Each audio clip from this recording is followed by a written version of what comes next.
The End, as it currently is now, is a boring wasteland that people only visit to farm elytras, shulkers, and diamond armor. I've been pretty vocal about how I feel about the End and how necessary it is that it gets the same treatment as the Nether when it was updated. In this video, I'll be showing mods that enhance the End's generation, exploration, and more. If you enjoy the video, consider subscribing.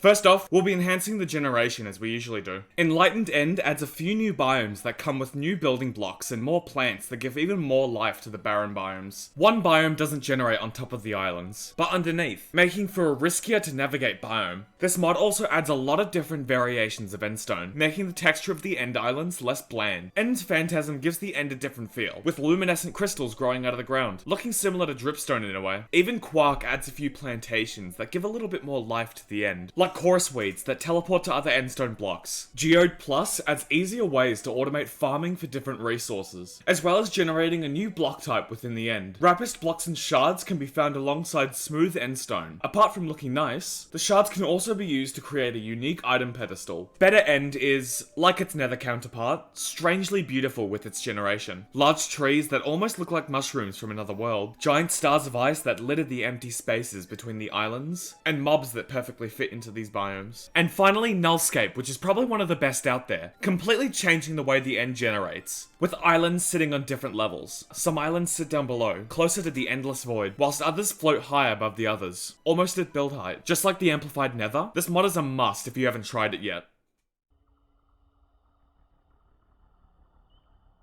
Unusual End mostly adds new structures that fit in well with the vanilla game's end cities, like Ancient End Cities. Ancient End Cities are full of traps, like the Shulk Shooter blocks, which propels a shulker bullet every few seconds, giving some unique ways the player can take on this structure. Some trap chests are connected to TNT are also present, meaning unobservant players will lose out on loot if they're not careful enough. A few overworld Nether blocks can also be seen stashed here as well, which adds a bit of world building to the Enderman. Wanderers' houses sit on the small End Islands, giving loot and access to an ender chest, always being occupied by a wandering trader and their llamas. Awesome Dungeons has a separate extension mod which is reserved for the End, adding interesting structures which can include evoker spawners, allowing for players to easily create totem farms, wither skeleton spawners, and even illusioners, with some of the loot being multiple diamond blocks or 4 beacons.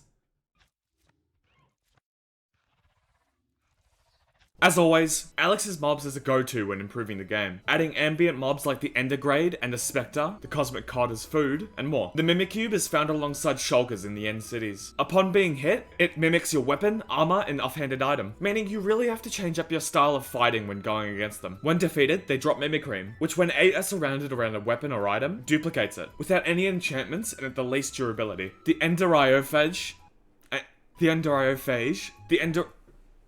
That is neutral. Hunting and attacking mobs like Endergrade defeat itself. When slain, it drops its outer casing, the capsid, which can be used to corrupt items with Ender magic, like the Crimson Larvae, which can be turned into the mysterious worm, which is used to summon the Void Worm. Vein Oil Plus adds a few more Endermen, some neutral and some outright hostile right from the get-go. Most just charging you, but some like this Enderling, that was clearly inspired by the Snareling, shoots a projectile at the player. Better End also adds a few unique mobs to its biomes, not really adding that much extra, but adding more life to these included biomes. End Goblin Traders adds on to the already existing Trader Goblin mod, with this added End variant having some of the best stuff in the game, things that players can't get anywhere else within the game. Some of these items include Potions of Blindness, Diamond Tools with both Efficiency and Breaking 7, a Totem of Undying that uses durability instead of breaking on use, or a Netherite Sword that can do 28 attack damage. Other items could even be given while stuck or living in the End to help players who might need it.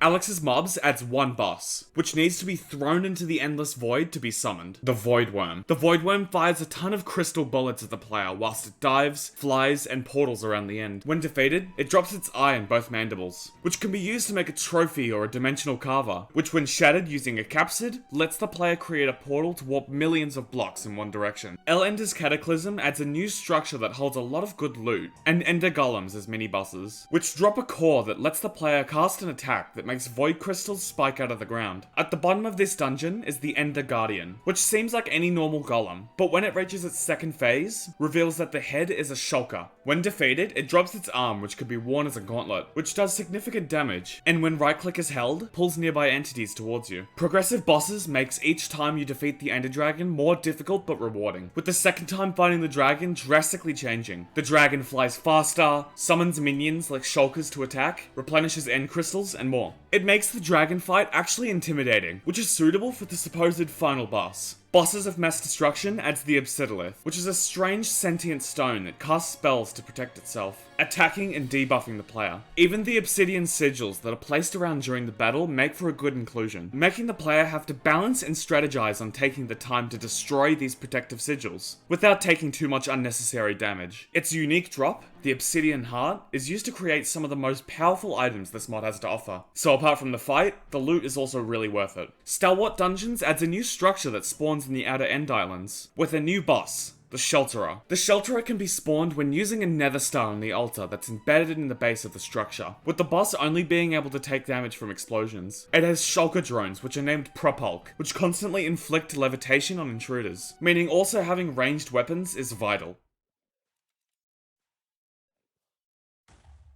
Quark adds a drop from the dragon boss fight. A dragon scale that you can use as a mold with another elytra to duplicate it, giving a reason to defeat the dragon multiple times. Dragon Mounts adds an endgame way of traveling around the end and other dimensions, with the dragon egg being able to have a different variant depending on the environment that it's hatched in. End Remastered makes it so that players need to do a bit of exploring before going to the end, requiring 12 of any eye from either nether fortresses, buried chests, pillager outposts, and more, making the progression a lot longer and more fun. Urine as Enderite adds on to Netherite. The ancient fossils that are needed to do so can be found on the underside of End Islands, even the main island. A few mods have compatibility like this one that lets you guild Enderite, making piglins neutral without having to sacrifice an entire armor slot. Origins can help players who want to live in the end adapt perfectly, either having teleportation abilities of an Enderman or the carry space of a shulker. Being either of these helps you feel just that bit more at home in the end. Another set of items that better end adds is things like the respawn